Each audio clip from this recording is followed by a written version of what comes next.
Another day, another dollar. How's it going, everybody? My name is Infamous. Oh, 26 minutes. That's pretty good. Uh, how's it going, everybody? My name is Infamous Isaac, and I'm here with a video on the Fabled series, one of the greatest pieces of manga to ever be written, to ever exist and publicized. I'm reading Berserk. I finally started reading it after a year, a couple years of my friend telling me, like, yo, read Berserk. This is the manga that inspires me, bro. And I'm just like, shoot, bro. Kentaro Miura passed away, got her soul. They've released some chapters for Berserk. It's really long. It's like, well, it's not like, but Vagabond and Berserk are similarly dark, but also have beauty in its writing. Like, there's some hope that you can glean from it, even if it's kind of like depressing and despairish in some parts. So why not read it? You already read Vagabond, right? And I was like, shoot, man, you already said Vagabond was good. I read it. It was great. Why not Berserk? You said it was better. Why not? Let me see. And I'm reading the Black Swordsman arc, and I just finished it. It's not that long. It's like a couple, like six, seven chapters. I think nine, but I finished it. I have a lot of things to say about it, and I have the time to say it, luckily. So, without further ado, let me just give my basic rating. So far, no spoilers. I really enjoy this. The main character, Guts, is fire. Puck is fire. I really like the story so far. I'm not gonna praise it this video because I was just like I was reading it, I was interested, but I wasn't like, oh my goodness. But I was really enjoying it. I was having fun with it. It's definitely dark. It has its dark moments, and not like in terms of the subject matter. Not yet, at least, because I know it's gonna get egregious. But the very or not, I can't say that. I'll say that after the spoiler free section. But it does have its graphic moments. It does have its visceral, just bloody gore, guts. Like you can see heads split open, see brains, eyeballs come out, bro. It's nasty. It does get nasty, but if you can look past that, you will see some genuinely like heartwarming moments in the most despairish, like brutal, wild moments in this manga so far. So I know I haven't even scratched the surface. I've only read 10 chapters so far, and there's like 300 and something in this. So I'm excited. Like I'm generally excited. I give this arc so far an 8. I'm gonna do like what I did with Bleach and One Piece, where I'm gonna have its own playlist ready and all that. So be ready for that coming soon. But I'm excited. I'm genuinely excited, especially for the next arc that's coming up, because this is heralded as one of the best arcs like ever, bro. And not even just like in Berserk, like literally just ever. It is really good, and I watched the movies for it, so I know what I'm getting into. So I'm really excited for this one. Now I can see all of it in its manga glory. Oh, also, the art for this manga, amazing. Genuinely amazing. One of the best parts about this is that the shading, the colors, even though it's a black and white manga, are just so beautiful. And the art style, Kentaro Miura was really just going crazy. He was like, in 1980s, just over here, like, let him cook, bro. Let him cook. Like, why not? And they did. They let the man cook. Like, it's crazy. But yeah, let me get into the spoiler section for the people that don't care about it or have already seen it. So, without further ado, that's the warning. Let's begin. So this arc begins with Guts, the main character. He's a normal, well, not normal, but he's a pretty big guy, big sword. He's a dude, right? He's over here having sex with a demon. That's the very first panel that we see of our main character. It's just him having sex with a demon, and it's just wild because it was a girl at first and then it turned into a demon and he killed it immediately, so that's our first impression of him. He's basically a demon hunter, but we learn more about him as the chapter goes on. We meet this character Puck. He's an elf. He's honestly one of my favorite characters from this manga so far. He's so funny. His like you can get his personality off of the art alone. It's so good because you can tell what he's like with just reading his text, which is cool. It's fire. It's good characterization.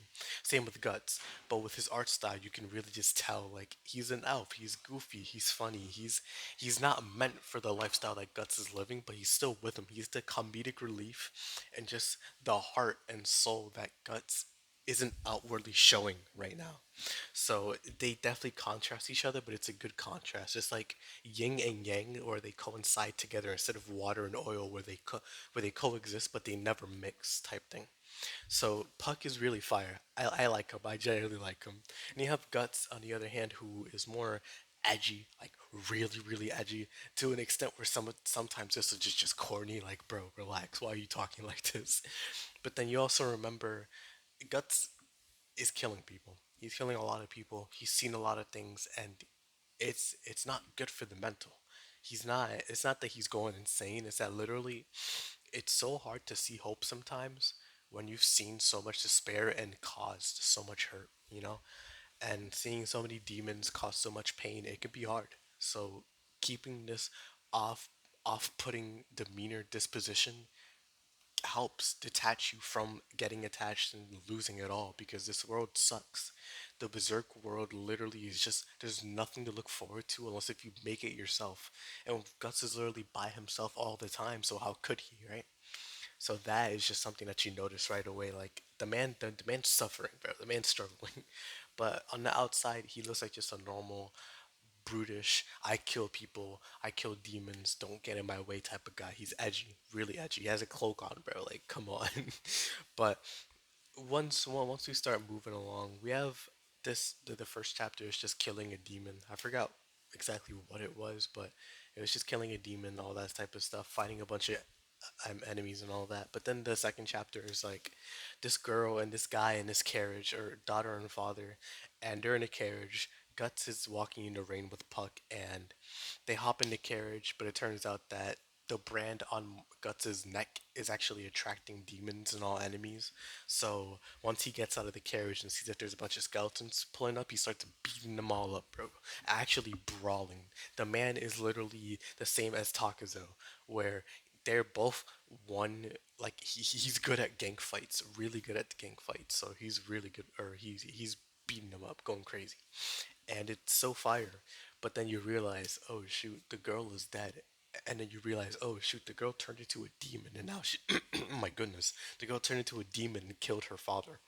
Like, bro, this is like, what am I supposed to be happy about here, Puck? I love Puck, but what am I doing here, bro? What's going on? And so the next chapter is the Guardian something. I forgot what it was called, the Guardian arc or whatever. But we have that arc, and it takes up the rest of it. And it's basically the Count arc, where Guts is in a village where we see Vargas, and he's a guy who was scorned by the Count, and the Count is actually like an apostle. So we see Vargas get executed after he helps out Guts and gives him a bahulet, which is basically an egg that grants wishes and all that. And so Guts, now sworn by Vargas to go kill the Count, basically like get revenge and all that. He goes to kill the Count. Puck and him are at odds though, because again, Guts' disposition, and Puck went to go save Vargas, but he got kidnapped and taken to the Count's daughter.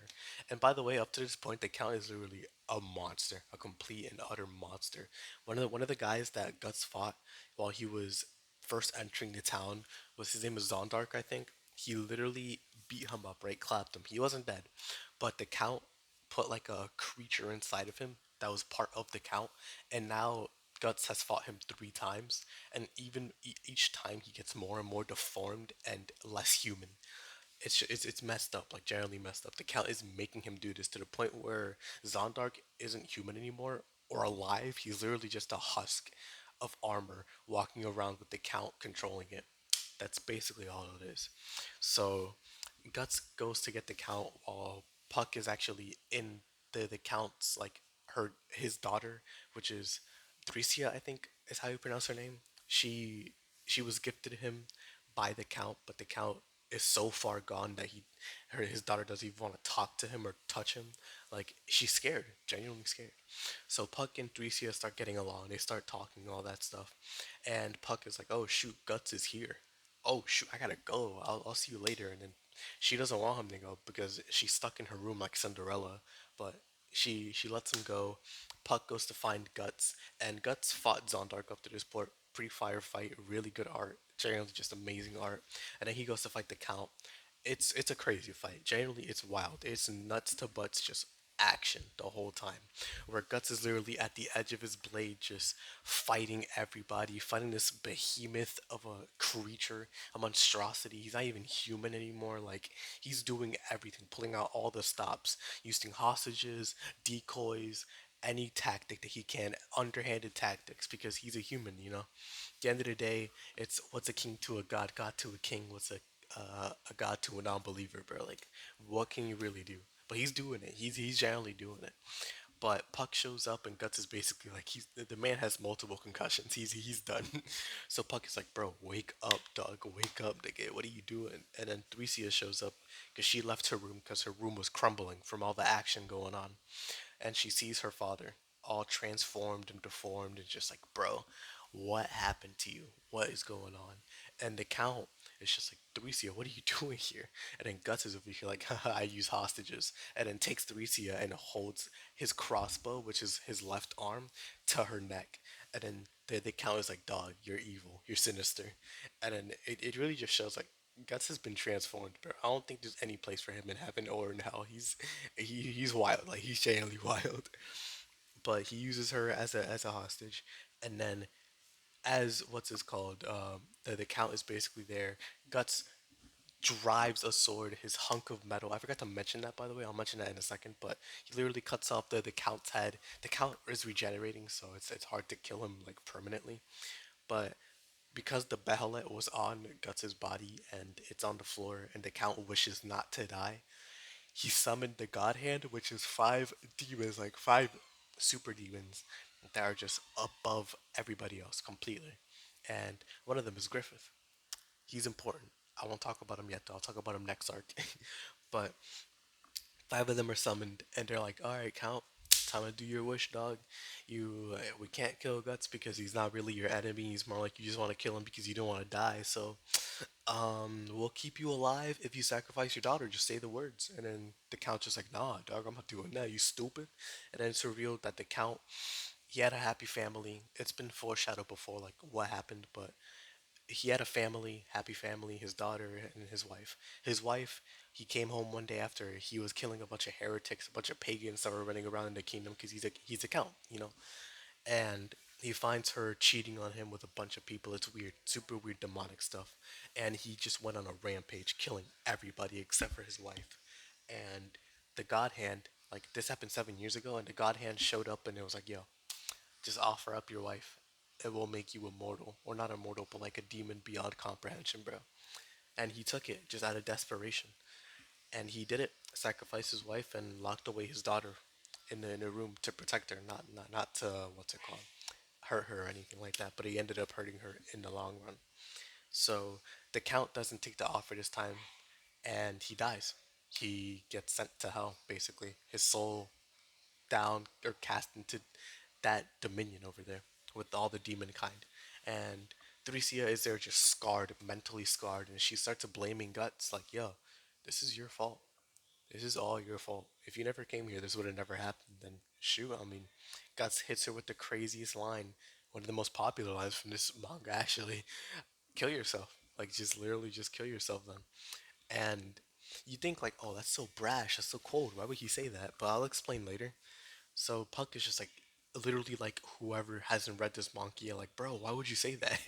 And Guts, she like Thresia starts falling because the ground below her starts crumbling, and Guts holds her on or helps her by extending his sword so she can grab onto it. Her hands start getting cut, all this stuff, and he swings her over because literally he's so weak right now. His hands messed up. His left hand's all or his right hand's all broken, and he's just tired. He's literally just so cooked right now.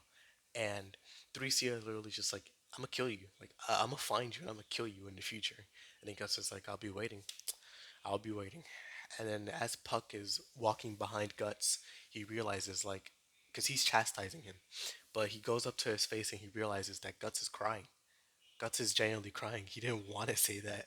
And a lot of comments I saw about this, which I agree with, is literally just like Guts is making sure that she doesn't get into the lifestyle that he's in right now because he he's suffering. He's suffering a lot because they went through a lot in their lives. She just witnessed her father die and a bunch of demons and all that, and all she can do is blame Guts. Guts.